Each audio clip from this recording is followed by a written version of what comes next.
હોમિયોપેથિકમાં SP ડોસ્પરમા નામની medicine doctor બોરિકના બી બુક્સમાં લખ્યું જ છે કે ફેફસાને ટોનિક રીતે વપરાય છે.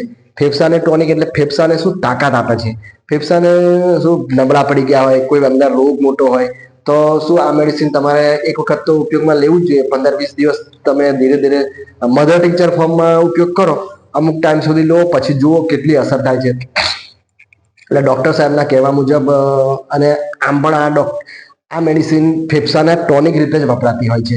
હવે ફેફસામાં તકલીફ એટલે શું કે અસ્થમામાં ઘણા ખરા રોગોમાં આ મેડિસિનનો ઉપયોગ થતો જ હોય છે અને ઘણા ખરા કેસોમાં આ મેડિસિન કામ કરી જતી હોય છે. એક તો એનું મેઇન લક્ષણ શું છે કે કંઈ કામ કરે કે કંઈ હલનચલન કરે તો શું એને શ્વાસ લેવામાં તકલીફ થાય છે. એટલે કે દેખાવ પરથી એવું લાગે કે એ શ્વાસ લેવા તડપતો હોય છે, એના શરીરમાં ઓક્સિજનની કમી હોય છે, એટલે આવું થતું હોય છે. કહેવાનો મતલબ છે કે હવે ફક્ત ઓક્સિજનની કમી એટલે ગમે એટલી ઓક્સિજનની કમીના એવા લક્ષણ પર તમે આ મેડિસિનનો ઉપયોગ એકદમ અણધારી રીતે ના થાય. એનું મેઇન લક્ષણ હોવું જોઈએ. એનું મેઇન લક્ષણ શું છે કે કશું બી કામ કરે કે હલનચલન કરે કે કોઈ કશું બી નાનું મોટું કામ કરે અને ચાલે કે આવું તેવું કંઈક એક્ટિવિટી કરે ને એટલે એને શું શ્વાસ ચડવા માંડે. એટલે શ્વાસ ચડે એટલે એને અંદર એવું લાગે કે ભાઈ શ્વાસ લેવામાં તકલીફ થઈ રહી છે. પેશન્ટ દર્દી જાતે જ કે બેઠો હોય ત્યાર ના પણ આમ કામકાજ કરતો હોય તો એવું પેશન્ટને એવું ફિલિંગ થાય કે મને કંઈ શ્વાસ ચડે છે.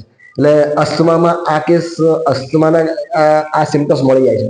હૃદયની કોઈ પણ તકલીફ હોય ને ઘણી વખત તો આપણે કાર્ડિયક અસ્થમા બી કહીએ છીએ, તો એમાં પણ આ લક્ષણ પર તમને ઘણી વખત આ મેડિસિન કામ કરી જતી હોય છે.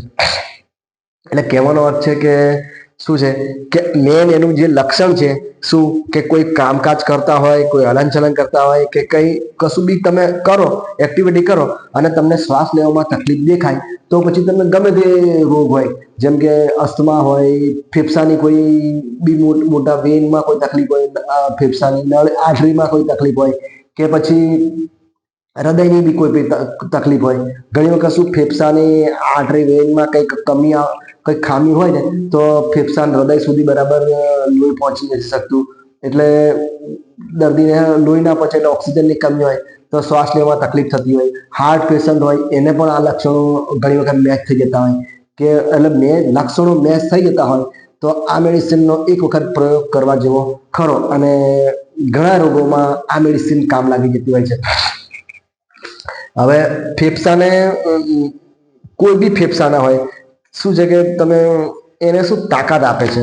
તાકાત એટલે એ આ મેડિસિન લેવાથી ફેફસાને અંદર બધી રીતે તાકાત મળતી હોય છે.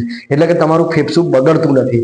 કહેવાનો અર્થ છે કે કોઈ પણ તકલીફ હોય ફેફસાની તો ફેફસાના દરેક રોગોમાં આ મેડિસિનનો એક વખત ઉપયોગ કરવો જ જોઈએ. અને ઘણા ખરા કેસોમાં, બધા જ કેસોમાં નહીં, ઘણા ખરા કેસોમાં આ મેડિસિન કામ કરી જતી હોય છે. એસપી ડોસ્પરમાં અત્યારે હમણાં એક વખત શું છે કે કોવિડનું વાતાવરણ બહુ હતું તો કોવિડમાં શું છે કે ભાઈ 95થી ઓક્સિજન ઓછું થતું હોય એટલે કે આપણે ડાયરેક્ટ આ મેડિસિન લઈ લેવી જોઈએ એવું નથી હોતું. આના લક્ષણો હોય ને, લક્ષણો મેચ થાય તો જ આ મેડિસિન લેવાય. કંઈ ઓક્સિજન ઓછું થઈ ગયું એટલે મેડિસિન લઈ લો એવું નથી હોતું.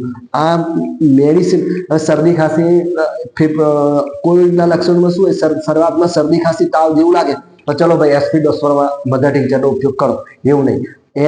એનું જે લક્ષણ મેન દેખાય જ છે, જે આપણે બુક્સમાં લખ્યું જ છે કે ડિફિકલ્ટી ઇન બ્રીથિંગ, કશું બી કંઈ થોડું બી નાનું કામકાજ કરે ને તો આ મેડિસિન કામ કરી જતી હોય છે. આ લક્ષણ તો એટલે કે આપણે એ લક્ષણ ઉપર આપણને એવું લાગે છે કે અંદર લોહીમાં ઓક્સિજનની કમી હોય છે એટલે જ એને શ્વાસ લેવામાં તકલીફ પડે છે. તો એ ઓક્સિજનની કમી બી આ લક્ષણ ઉપર ઓછી કરશે અને અંદર કોઈ રૂકાવટ આવી હોય, કોઈ ફેફસાની નળીઓમાં કે ગમે તે જગ્યાએ કોઈ ફેફસામાં કોઈ તકલીફ થઈ હોય કે નળીઓમાં કોઈ ક્લોટ થઈ ગયું હોય તો એને પણ ધીરે ધીરે ઓગાળવામાં મદદ કરતી હોય છે આ મેડિસિન.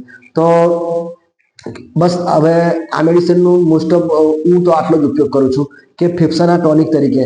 અને મને એવું લાગે છે ત્યાં સુધી કે ઘણા ખરા ફેફસાના રોગોમાં આ મેડિસિન, અને એમાં અસ્થમામાં તો ખાસ, કેમ કે એનું મેઇન લક્ષણ જ છે ડિફિકલ્ટી ઇન બ્રીથિંગ. તો અસ્થમામાં ઘણા ખરા કેસોમાં તમે બધા કેસોમાં સફળતા નહીં મળે, પણ ઘણા ખરા કેસોમાં આ એકલી મેડિસિન કામ કરી જતી હોય છે. તો અસ્થમાના દરેક કેસોમાં એટલીસ્ટ એક વખત તો આ એસપી ડોસ્પરમાં મેડિસિનનો ઉપયોગ થવો જ જોઈએ મારા માનવા મુજબ.